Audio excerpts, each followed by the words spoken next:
नमस्कार दोस्तों। इस वीडियो में हम ह्वेनसांग की भारत यात्रा और उसके यात्रा वृत्तांत को जानेंगे। इसमें हम जानेंगे कि ह्वेनसांग ने भारत की आर्थिक दशा का कैसा वर्णन किया है, भारत के लोगों के धार्मिक विश्वास तथा भारत में धर्म की स्थिति के बारे में क्या कुछ उन्होंने बताया है, शिक्षा व्यवस्था के बारे में क्या कुछ बताया है, भारत के लोगों का रहन सहन और खान पान कैसा था, इस बारे में उन्होंने क्या जानकारी दी है, तथा हर्ष और पुलकेशिन द्वितीय के राज्यों की यात्रा के दौरान उन्होंने क्या कुछ वहाँ पर देखा। आइए शुरू करते हैं इस वीडियो को। ह्वेनसांग एक प्रसिद्ध चीनी बौद्ध भिक्षु, एक दार्शनिक, घुमक्कड़ और एक अनुवादक था। उसे यात्रियों का राजकुमार, नीति का पंडित और वर्तमान शाक्य मुनि कहा जाता है। ह्वेनसांग की जो मानद उपाधि थी वह थी सांतसांग। उसे मूचा तिपो भी कहा जाता था और इसका मूल नाम चेन आई था। ह्वेनत्सांग की भारत यात्रा का वृतांत हमें ह्वेनसांग द्वारा लिखी गई चीनी पुस्तक सियुकी, वार्ड्स की पुस्तक ऑन यान च्वांग्स ट्रैवल इन इंडिया एवं भिक्षु हुईली की पुस्तक ह्वेनसांग की जीवनी लाइफ ऑफ लिवेन त्सांग में भी मिलता है। सियुकी का फ्रेंच में 1857 में अनुवाद स्टैनिस्लैस जूलियन ने किया था। ह्वेनत्सांग या ह्वेनसांग का जन्म चीन के लियोयंग स्थान पर 602 ईस्वी में हुआ था और इसकी मृत्यु 5 फरवरी 664 में हुई थी। ह्वेनसांग अपने चारों भाइयों बहनों में सबसे छोटा था। इसके पिता एक कन्फ्यूशियनिस्ट थे। इसके बावजूद भी ह्वेनसांग बौद्ध भिक्षु बनना चाहता था। 611 में पिता की मृत्यु के बाद ह्वेनसांग अपने बड़े भाई चेनसू के साथ जिंगतू मठ में रहा। चेनसू को बाद में चांगजी कहा जाने लगा था। इसी दौरान जब ये जिंगतू मठ में थे तो ह्वेनसांग ने थेरवड़ा और महायान बौद्ध धर्म का अध्ययन किया। 618 में सुई वंश के पतन के बाद दोनों भाई तांग वंश की राजधानी चांगान भाग गए थे और वहाँ से फिर ये सिंचुआन गए। सिंचुआन में दोनों भाई कोंग हुई मठ में 2-3 वर्ष तक पढ़े। इन्होंने वहाँ पर 2-3 वर्ष अध्ययन किया। वहीं ह्वेनसांग ने बौद्ध धर्म को ग्रहण कर लिया और इसके बाद 622 में वे पूर्ण रूप से बौद्ध भिक्षु बन गए। बौद्ध मठों में मतभेद और भ्रम के कारण ह्वेनसांग ने भारत जाकर मूल पाठ का अध्ययन करने का निश्चय किया।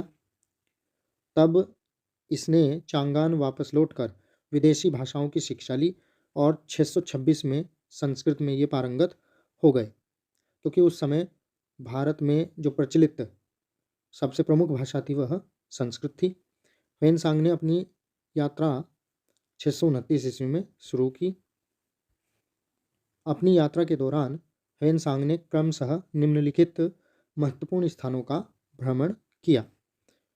वर्तमान उज्बेकिस्तान में ताशकंद और समरकंद, वर्तमान अफगानिस्तान में बलख, बामियान, कापीसी, जलालाबाद और गांधार, जिसे वर्तमान में काबुल कहा जाता है। ये काबुल में 630 ईस्वी में आया। फिर इसके बाद वर्तमान पाकिस्तान में पेशावर, फिर पेशावर से स्वात घाटी होते हुए उद्यान, फिर बुनेर घाटी और उसके बाद ये तक्षशिला पहुंचा। भारत में ये कश्मीर, चीना भुक्ति जो कि वर्तमान में फिरोजपुर है, यहाँ पर ये 633 में आया फिरोजपुर। फिर इसके बाद कुल्लू घाटी, जालंधर में ये 634 ईस्वी में आया। इसके बाद बैरत, मेरठ होता हुआ मथुरा में ये 635 ईस्वी में आया और फिर मतिपुर गया। इसके बाद 636 ईस्वी में ये सम्राट हर्षवर्धन की राजधानी कन्याकुब्ज वर्तमान कन्नौज में आया।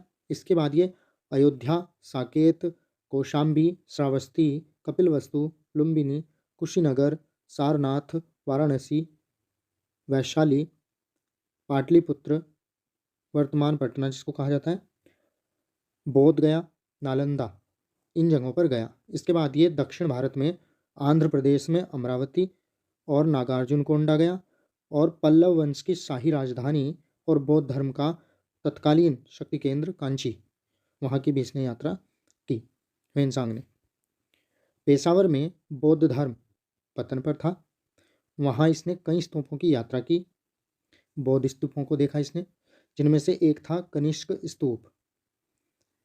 वर्तमान में ये सब स्तूप जो हैं तोड़े जा चुके हैं, परंतु 1908 में ह्वेनसांग के विवरण के आधार पर कनिष्क स्तूप को खोजा गया था। 633 में चीना भुक्ति वर्तमान फिरोजपुर में ये पहुंचा और वहाँ पर इसने भिक्षु विनित प्रभा के साथ 1 वर्ष तक बौद्ध धर्म ग्रंथों का अध्ययन किया। मथुरा में ये पहुंचा था 635 ईस्वी में और वहाँ पर इसने 2000 भिक्षु देखे। ये बताता है कि हिंदू बहुल क्षेत्र के बावजूद बौद्ध धर्म की दोनों ही शाखाएं, महायान और हीनयान, वहाँ पर मौजूद थी। हर्षवर्धन के राज्य में ये लगभग 8 वर्ष तक रहा, 636 से 643 ईस्वी तक। यहाँ कन्नौज में उसने 100 बौद्ध मठ और 10,000 बौद्ध भिक्षु देखे, महायान और हीनयान दोनों के ही। वह सम्राट की बौद्ध धर्म की संरक्षण और पालन की नीति से अत्यधिक प्रभावित था। ह्वेनसांग कन्नौज की धर्म सभा का अध्यक्ष था और उसने प्रयाग के छठे महामोक्ष परिषद या ये कह लीजिए कि धर्म सभा में प्रतिभाग किया था। वह हर्ष के प्रशासन और राज्य में प्रजा कल्याण की भावना का प्रशंसक था। ह्वेनसांग ने अपराधी प्रवृत्ति के लोगों की संख्या अल्प बताई है, यानी कि उसका कहना है कि राज्य में अपराधी प्रवृत्ति के लोग बहुत ही कम थे। शारीरिक दंड का प्रचलन कम था तथा सामाजिक बहिष्कार और अर्थदंड का प्रचलन अधिक था, यानी कि ज़्यादातर लोगों को अर्थदंड दिया जाता था या फिर बहिष्कार किया जाता था। ह्वेनसांग के अनुसार राजा हर्ष वर्ष के अधिकांश समय निरीक्षण यात्रा पर रहता था और यात्रा के दौरान वह अस्थायी निर्माण कार्य करवाकर उसमें निवास करता था। हर्ष का समूचा दिन 3 भागों में विभाजित था।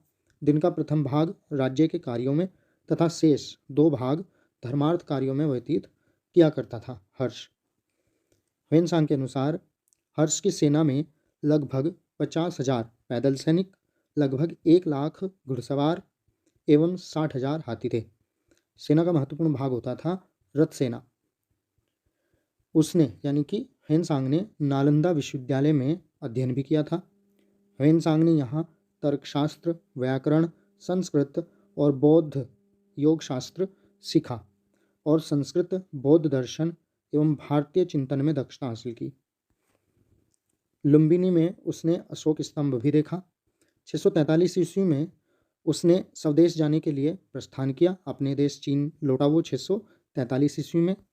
राजा उदित को उसे सीमा तक पहुंचाने के लिए नियुक्त किया गया था हर्ष के द्वारा। वह काशागर, यारकंद और खोतान होता हुआ 645 ईस्वी में अपने देश चीन पहुंच गया।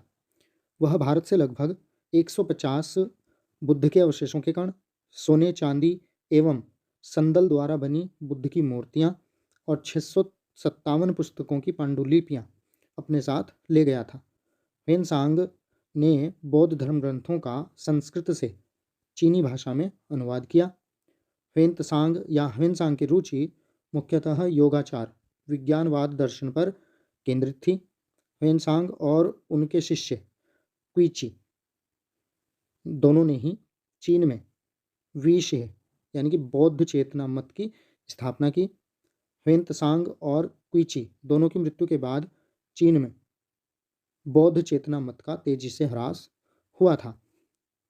लेकिन ऐसा होने से पहले जापान के एक भिक्षु दोशो ह्वेनसांग से शिक्षा के लिए 653 में चीन आए थे और उसने वहाँ पर बौद्ध धर्म ग्रंथों का अध्ययन किया था। जापान लौटने के बाद भिक्षु दोशो ने मात्र उद्भावना मत की स्थापना जापान में की।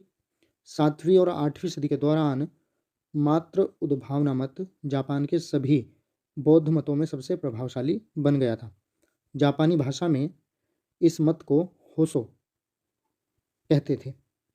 646 में ह्वेनसांग ने अपनी पुस्तक सियुकी अर्थात पश्चिम की यात्रा पूर्ण की। ये इसका यात्रा वृत्तांत है। यह मध्य एशिया और भारत के मध्यकालीन इतिहास में एक महत्वपूर्ण योगदान मानी जाती है। उसके वर्णनों से हर्षकालीन भारत की सामाजिक, आर्थिक, धार्मिक और सांस्कृतिक अवस्था का परिचय मिलता है। यानी कि उस समय की हमें जानकारी प्राप्त होती है कि भारत का सामाजिक, आर्थिक, धार्मिक और सांस्कृतिक माहौल कैसा था। ह्वेनसांग ब्राह्मण जाति का उल्लेख, अब ये भारत में उसने क्या देखा इसके बारे में है। ह्वेनसांग ने ब्राह्मण जाति का उल्लेख सर्वाधिक पवित्र और सम्मानित जाति के रूप में किया है। क्षत्रियों की कर्तव्यपरायणता की प्रशंसा करता हुआ वह उसे राजा की जाति बताता है और वैश्यों का उल्लेख वह व्यापारी के रूप में करता है। ह्वेनत्सांग के विवरण के अनुसार उस समय कसाई, मछुआरे, नाचने वाले, जल्लाद, भंगी जैसी जातियां नगर सीमा के बाहर निवास करती थी। आते जाते समय ये लोग जब तक अपने घर नहीं पहुंच जाते थे, सड़क के बाईं ओर चलते थे। उनके घर नीची दीवारों से घिरे हुए थे और इनकी बस्तियों को उपनगर माना जाता था। नगरों और ग्रामों में अंतःद्वार थे। दीवारें ऊंची और मोटी थी। मोहल्ले और गलियां घुमावदार थी और सड़कें भी टेढ़ी थी। मुख्य मार्ग गंदे थे और दोनों ओर की दुकानों पर उपयुक्त चिन्ह लगा दिए जाते थे। धरती नरम और कीचड़ वाली थी। दीवारें ईंटों और टाइलों की बनाई गई थी। दीवारों के ऊपर के मीनार लकड़ी या बांस के बनाए जाते थे। घरों की अटारियां और छज्जे लकड़ी के थे, जो मिट्टी या चूने के प्लस्तर तथा टाइलों से ढके हुए थे। विभिन्न इमारतों की शक्ल चीन की इमारतों जैसी ही थी। अनेक मंजिलों के घर और अलग अलग ऊंचाई व आकार की बुर्जियां उनमें बनाई गई थी। द्वार पूर्व की ओर खुलते थे, पूर्व दिशा की ओर, और राज सिंहासन भी पूर्व की ओर मुंह किए हुए था। शहतीर यानी कि कड़ियां जिन पर छत टिकी होती है, वे यानी कि शहतीर और उभरे हुए सिरों पर विभिन्न आकारों में खोदकर मूर्तियां बनाई गई थी। दीवारों, खिड़कियों और नीची दीवारों पर बहुत से चित्र बनाए जाते थे। यानी कि ये कह लीजिए कि द्वार पर और खिड़कियों पर और जो दीवारें होती थी उन पर चित्र बनाए जाते थे। शहतीरों पर और उभरे हुए सिरों पर खोद करके मूर्तियां बनाई जाती थी। सरपत या सूखी टहनियों या तख्तों से उन्हें ढक दिया जाता था, दीवारों को या छत को। दीवारें चूने या गारे से ढकी हुई हैं और पवित्रता के लिए उसमें गोबर मिला दिया जाता था। यानी कि जो दीवारें हैं उन पर चूना या फिर गारा, गीली मिट्टी मतलब लगा दी जाती थी, लेप दी जाती थी और उसमें गोबर भी मिलाया जाता था। संघारामों यानी कि विहारों के चारों कोणों पर 3 मंजिलों के बुर्ज बनाए जाते थे। भिक्षुओं के कमरे अंदर से सुसज्जित और बाहर से सादे थे। इमारत के बीचों बीच एक ऊंचा और चौड़ा हॉल होता था। लोगों की पोशाक कटी हुई या सजी हुई नहीं थी, जैसे आजकल कटवट लग जाते हैं कपड़ों में, पोशाकों में, तो इस तरह की नहीं थी, सिंपल थी। बहुधा वे उजले सफ़ेद कपड़े पहनते थे। रंग बिरंगे कपड़ों का वे लोग जो थे मान नहीं करते थे, यानी कि उसको अच्छा नहीं माना जाता था रंग बिरंगे कपड़ों को। पुरुष कमर पर अपने कपड़े बांधते थे और फिर उन्हें बगल के नीचे इकट्ठा करके शरीर पर बाईं ओर लटका देते थे। राजा तथा उच्च व्यक्तियों के आभूषण असाधारण थे। यद्यपि लोग सादे कपड़े पहनते थे, तथापि वे आभूषणों के शौकीन प्रतीत होते थे। कीमती पत्थर का तारा और हार उनके सिर के आभूषण थे और उनके शरीर अंगूठियों, कंगनों और मालाओं से सुसज्जित थे। धनवान व्यापारी केवल कंगन पहनते थे। तो ये कुछ उसने वहाँ पर बताया, जो भी उसने देखा ये उसका विवरण था। आगे भी है। ह्वेनसांग के अनुसार पाटलिपुत्र अब उत्तरी भारत का प्रमुख नगर नहीं रहा था और उसका स्थान कन्नौज ने ले लिया था। प्रयाग एक महत्वपूर्ण स्थान बन चुका था, किंतु श्रावस्ती अब नष्ट हो रहा था और कपिलवस्तु में केवल 30 भिक्षु बचे थे। नालंदा और वल्लभी जैसे स्थानों में बौद्ध धर्म का जोर था। कन्नौज में लगभग 100 संघाराम और 200 हिंदू मंदिर थे। तत्कालीन भारत में ब्राह्मण धर्म, वैष्णव, शैव व शाक्त संप्रदाय, जैन धर्म और बौद्ध धर्म का प्रचलन था। देवी दुर्गा को शिव की शक्ति मानते हुए दुर्गा को बलि देने की प्रथा का भी प्रचलन था। एक बार ऐसा हुआ कि ये जा रहे थे तो चंबल के डाकुओं ने ह्वेनसांग को पकड़ लिया और इनको दुर्गा को बलि देने लगे वो। लेकिन तभी भीषण तूफान आया और उन्होंने माना या उनको लगा डाकुओं को कि दुर्गा माता जो है वो रुष्ट हो गई हैं, नाराज़ हो गई हैं। इस वजह से इसको उन्होंने छोड़ दिया। इस प्रकार से ये भीषण तूफान के आने के कारण बच निकला वहाँ से। लोगों का मुख्य आहार था गेहूँ, भुने हुए दाने, मीठा, घी और दूध के पदार्थ। कुछ अवसरों पर मछली, मृग यानी कि हिरण और भेड़ का मांस भी खाया जाता था। इस समय गाय और कुछ जंगली जानवरों का मांस खाने पर पूर्णतः प्रतिबंध था। जो लोग नियमों का उल्लंघन करता था उसे निष्कासित किया जा सकता था। ह्वेनसांग ने भारतीयों के भोजन की शुद्धता पर विशेष ध्यान दिया है। प्याज और लहसुन उस समय भारतीय बहुत कम प्रयोग करते थे। सर्वसाधारण लोग यद्यपि कम बुद्धि के हैं, ऐसा कहता है ह्वेनसांग, फिर भी वे सच्चे और विश्वसनीय थे। धन के मामले में वे निष्कपट हैं और न्याय करने में वे उदार हैं। ह्वेनसांग इस प्रकार की बातें कहता है भारतीयों के बारे में। किसी अन्य योनि में जन्म लेने से वे बहुत डरते थे। इस संसार की वस्तुओं को वे अधिक महत्व नहीं देते थे। अपने आचरण में वे धोखेबाज या द्रोही नहीं थे और व्यवहार में वे सर्वथा स्पष्ट और न्यायसंगत और बहुत ही सदाचारी और शीलवान थे। विभिन्न ऋतुओं में लोग फूल बिखेरते थे। यह उनके कुछ रिवाज थे। ह्वेनसांग के अनुसार इस समय अंतरजातीय विवाह, विधवा विवाह और उच्च वर्गों में पर्दा प्रथा पर्दा प्रथा नहीं थी। क्यों? क्योंकि ह्वेनसांग के उपदेश सुनते समय राज्यश्री प्रदा नहीं करती थी, जबकि सती प्रथा का प्रचलन था उस समय। भारत की आर्थिक दशा का वर्णन। ह्वेनसांग के अनुसार इस समय औद्योगिक क्षेत्र में व्यावसायिक श्रेणियों और निगमों की पकड़ मजबूत थी। उस समय रेशम, ऊन और सूत के कपड़े बनाने की कला अत्यंत ही परिष्कृत थी। ह्वेनसांग ने उस समय बनाए जाने वाले कई कपड़ों का उल्लेख किया है। पहले में रेशम और सूत से निर्मित कौशय नामक वस्त्र, दूसरे में है सन, जूट और भांग से प्राप्त वस्तुओं से निर्मित शौम नामक वस्त्र या लिनन, तीसरे प्रकार का वस्त्र था कंबल और चौथी प्रकार का वस्त्र था किसी जंगली जानवर की ऊन का बना कपड़ा, जो बहुत ही बढ़िया, मुलायम और आसानी से कातने और बुनने योग्य होता था। ह्वेनसांग भारत की समृद्धि से अत्यधिक प्रभावित था। वह हमें बताता है कि लोगों का जीवन स्तर बहुत ऊंचा था। सोने और चांदी दोनों के सिक्के प्रचलित थे। कौड़ियाँ और मोती भी मुद्रा के रूप में प्रचलित थे। भूमि उर्वर थी और उत्पादन बहुत अधिक था।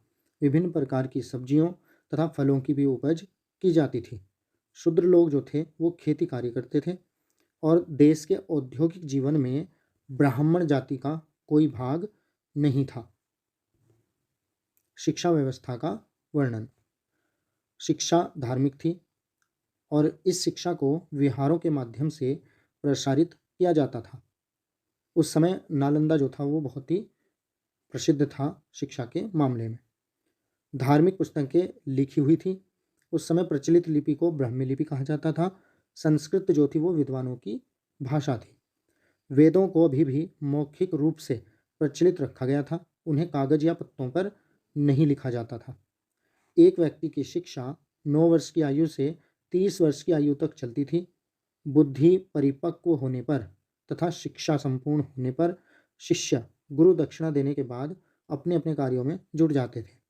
भारत में कई लोग जो थे वो अपना पूरा जीवन ही क्या कर देते थे, अध्ययन में व्यतीत कर देते थे।